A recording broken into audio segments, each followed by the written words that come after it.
अस्सलाम वालेकुम। आज जिस टॉपिक के ऊपर मैं बात करने जा रहा हूँ वो एक इंतहाई हसास टॉपिक है। आपसे गुजारिश है कि बच्चों और फैमिली के साथ ये वीडियो मत देखिएगा। मैं कल से सोच रहा था कि इस टॉपिक के ऊपर बात करूँ या ना करूँ, लेकिन फिर मैंने सोचा कि इसके ऊपर बात करनी इंतहाई ज़रूरी है, क्योंकि बात ना करने की वजह से माशरे के जो घटिया लोग हैं, जो इस तरह के जराइम में मुलविस होते हैं, उनको शय मिलती है कि लोग हमारे खिलाफ कोई बात नहीं करते, हमारे खिलाफ कोई आवाज़ बुलंद तो कर नहीं रहा, इसलिए हम अपना काम जारी रखते हैं। और ख़ास तौर पे जिन बच्चों के साथ इस तरह का वाक़या पेश आता है, उनके वालिदैन अपनी इज़्ज़त बचाने की खातिर खामोशी इख्तियार कर लेते हैं।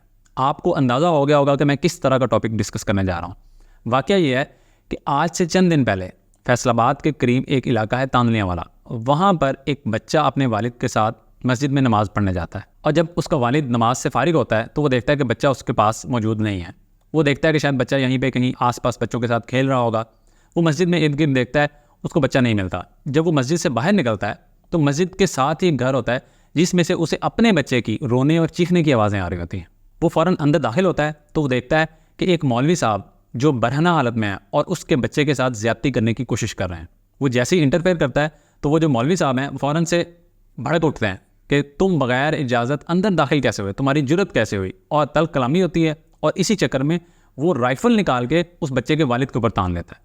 वहाँ पे शोर बरपा होता है और भी लोग इकट्ठे होते हैं, और फाइनली पुलिस आती है, FIR दर्ज होती है और वो जो मौलवी है उसको गिरफ्तार कर लिया जाता है। इस मौलवी का नाम अबू बकर मुआविया है और इसका ताल्लुक अहले हदीस मकतबा फ़िक्र से है।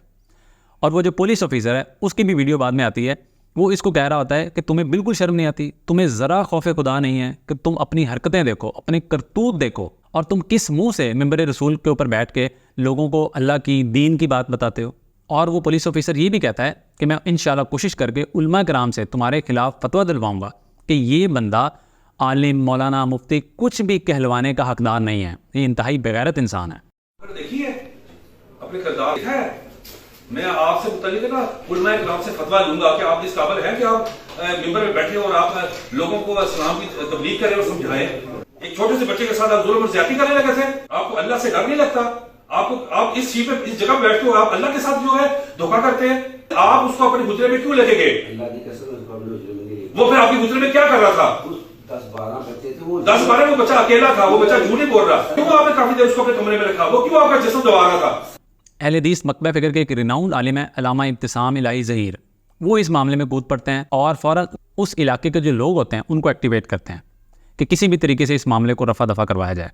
और चंद ही दिन बाद वो जो बच्चे का वालिद होता है उसका बयान आ जाता है कि एक्चुअली मसला ज़्यादती का नहीं था। मसला ये था कि वो जो मौलवी है वो मेरे बच्चे से पाँव दबवा रहा था, जिसकी वजह से तल्ख कलामी हुई और मामला यहाँ तक पहुँचा।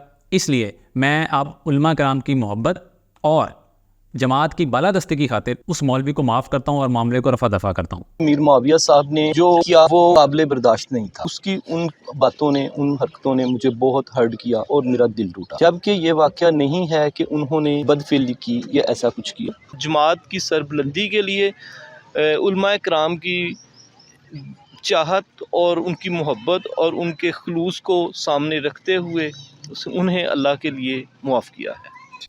अब पाकिस्तान में बयान किस तरह तब्दील करवाए जाते हैं और गरीब और कमज़ोर आदमी का बयान कितनी जल्दी और क्यों तब्दील हो जाता है, ये मेरा ख्याल आपको बताने की ज़रूरत नहीं है, आप खुद समझदार हैं। और वैसे भी अगर इस बात को डीकोड करें कि उलमा कराम की चाहत और जमात की बालादस्ती की वजह से माफ़ी देता हूँ, मेरा ख्याल है अगर इसको डीकोड करें तो कहना ये चाहिए कि उलमा कराम की दहशत और जमात की बदमाशी की वजह से मैं इनको माफ़ी देता हूँ। ज़ाहिर है गरीब आदमी एट द एंड कर भी क्या सकता है, उसने एट द एंड मामले को रफा दफाई करना होता है। और इसी वजह से इस तरह के बेगैरत और घटिया जो लोग हैं ये माशरे से दफ़ा दूर नहीं होते, क्योंकि हर मामला ही एंड पे जो है वो रफा दफा हो जाता है। और इल्लामा इब्तिसाम इलाही ज़हीर साहब जो हैं उनका भी मीडिया पे आके ये बयान है कि एक्चुअली मामला जो है वो पाँव दबवाने का था और अब जो है वो माफ़ी तलाफ़ी हो गई है, सुलह हो गई है और अब मामला बिल्कुल ठीक है। अब यहाँ पर 2 सवाल हैं। पहली बात तो ये कि अगर मामला सिर्फ पाँव दबवाने का था तो उस बच्चे के वालिद ने माफ़ी किस बात की थी? और दूसरा, इन मौलवियों को किसने हक दिया कि दूसरों के बच्चों से अपने पाँव दबवाएं? आपके घर में अपनी बीवी बच्चे हैं, उनसे आप अपने पाँव दबवाएं, टांगें दबवाएं, गला दबवाएं, जो मर्जी दबवाएं। दूसरों के बच्चों को आप लोगों ने गुलाम समझा हुआ है। आपको किसने हक दिया कि उनसे अपनी खिदमतें करवाएं? Who the hell are you? और फिर अकड़ आपके अंदर इतनी है कि बच्चे का वालिद अगर आके आपको पाँव दबाने से भी मना करे तो आप तैश में आ जाते हैं और राइफल निकाल के उसके ऊपर तान लेते हैं। और फाइनली अब वो जो मौलवी है अबू बकर मुआविया वो रिहा भी हो गया है और अब वो बयान देता फिरता है कि जनाब DNA करवाएं, फोरेंसिक टेस्ट करवाएं। यार आप लोगों ने अवाम को बेवकूफ़ समझा हुआ है, लोग घास खाते हैं।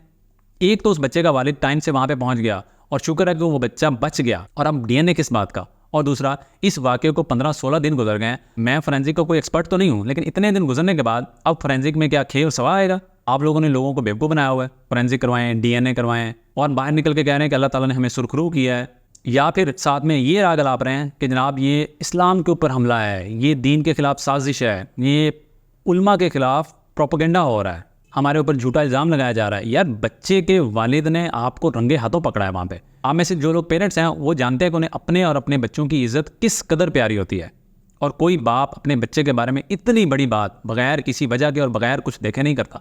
हालांकि वो जानता होता है कि मैंने और मेरे बच्चे ने इसी माशरे में कल को सर्वाइव करना है। और आप वैसे भी हिस्ट्री उठा के देख लें, जब भी किसी सियासतदान की करप्शन के ऊपर हाथ डालता है वो यही नारा लगाता है, जमहूरियत खतरे में आ गई, जमहूरियत के खिलाफ प्रोपेगेंडा हो रहा है। और जब भी किसी मौलवी की दुम पे पाँव रखें और इनके काले करतूत पकड़े जाएं, ये एक ही बात करते हैं कि ये दीन के खिलाफ साजिश हो गई, ये उलमा कराम के खिलाफ साजिश हो गई। अपने काले करतूतों का नहीं पता। गवर्नमेंट को चाहिए कि इस मामले को बिल्कुल ना छोड़ें और इसकी मुकम्मल इन्वेस्टिगेशन करें, और जो भी इसमें कसूरवार है उसको कानून के मुताबिक सज़ा मिलनी चाहिए। अगर उसके बाप ने झूठा इल्ज़ाम लगाया बच्चे के तो उसको सज़ा मिलनी चाहिए। यार आप एक आलिम होके, एक खतीब होके, आपके ऊपर इतना बड़ा इल्ज़ाम लग जाए और आप सिर्फ माफ़ी तलाफ़ी करके उस मामले को ख़त्म कर दें। आपके ऊपर FIR दर्ज हुई है, आपको पुलिस ने अरेस्ट किया है और आपकी इतनी बदनामी हुई है, और अगर आप सच्चे हैं तो आप तो कहेंगे यार जब तक सच साबित नहीं होता मैं इस मामले की जान नहीं छोड़ूंगा। और आप बाहर निकल के कह रहे हैं बस सुरखरू हो गए और पाँव दबाने का मसला था जनाब, बस जी मामला रफा दफा हो गया। इसका मतलब है कि दाल में कुछ काला है। और दूसरा, पेरेंट्स से मेरी दरख्वास्त है कि खुदा के लिए अपने बच्चों को मदरसे के हवाले मत करें। जिनके बच्चे मदरसे में पढ़ने जाते हैं, माँ बाप इस चीज़ के ऊपर गहरी नज़र रखें कि बच्चा किस टाइम पे जाता है, किस टाइम पे वापस आता है, और बच्चे के साथ इंतहाई प्यार से, शफकत से, फ्रैंकनेस से पूछें कि बेटा मदरसे में आप क्या करते हो, मौलवी साहब आपसे किस तरह की बात करते हैं, कौन सा काम करवाते हैं, क्या करने को कहते हैं। ये सब चीज़ें आपको पता होनी चाहिए। हमारे यहाँ माँ बाप इतनी सख्ती करते हैं कि अगर बच्चा कुछ बताना चाहे भी तो फ़ौरन आगे से उसको डांट देते हैं कि तुम्हें शर्म नहीं आती अपने उस्ताद के बारे में ऐसे बात करते हो, वो तो ऐसे है नहीं, वो तो बड़े नेक हैं। इसलिए बच्चा डर के मारे कभी इस तरह की बात हो भी तो बताता ही नहीं है। खुदा के लिए बच्चों को परमानेंट मदरसों के हवाले मत करें। 6-6 महीने, साल बच्चे वहाँ पे रहते हैं। आप कभी बच्चों को मदरसे में जाके देखें तो सही कि क्या हाल है मदरसों में बच्चों का। इंतहाई गैर इंसानी सलूक वहाँ पे किया जाता है। जानवरों की तरह बच्चों को मारा जाता है, नौकरों और गुलामों की तरह उनसे काम करवाया जाता है। कभी उनको चंदा मांगने भेज देते हैं, कभी अपने घर का मुलाजमों की तरह उनसे काम करवाते हैं, और जानवरों की तरह उनको मारते पीटते अलग हैं। पाकिस्तान में चंद एक मदरसों के अलावा जिनका निज़ाम बहुत अच्छा है, बाकी ज़्यादातर मदरसों का हाल यही है। एक मदरसा जिसको मैं पर्सनली जानता हूँ वो एक अहले तशी आलिम जवाद नकवी साहब हैं, उनका मदरसा है उर्वतुल वुस्का। उसका इंतज़ाम इंतहाई आला दर्जे का है, और वो खुद कहते हैं कि जब मैं मदरसे में पढ़ता था तो मैं यही सोचता था कि अगर कभी ज़िंदगी में मुझे मदरसा बनाने की तौफीक हुई तो इंशाल्लाह मैं वो तमाम सहूलतें बच्चों को प्रोवाइड करूँगा जो मुझे यहाँ पे मुयस्सर नहीं हैं। और अल्हम्दुलिल्लाह उनके मदरसे में air condition, automatic washing machine, हर तरह की सहूलत मौजूद है, और होनी भी चाहिए। क्या मदरसे के बच्चे हमारे बच्चे नहीं हैं? क्या उनको किसी सहूलत का हक नहीं है? लाखों रुपया चंदा दिया जाता है मदरसों को, और इन बच्चों पे एक टका नहीं लगाते, और सारी अयाशी मौलवी खुद करते हैं।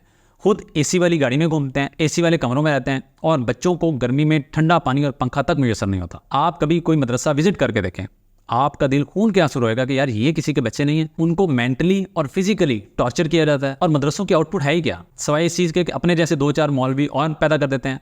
तो मेरी एक दफ़ा फिर पेरेंट्स से दरख्वास्त है कि खुदा के लिए अपने बच्चों को इन मदरसों में इन जालिम मौलवियों के हवाले मत करें। इससे बेहतर है कि वो सड़क के किनारे खड़े होकर भीख मांग लें, लेकिन इन मौलवियों के शर से उनको बचाएं। ना वो मेंटली महफूज रहेंगे, ना वो फिजिकली महफूज रहेंगे।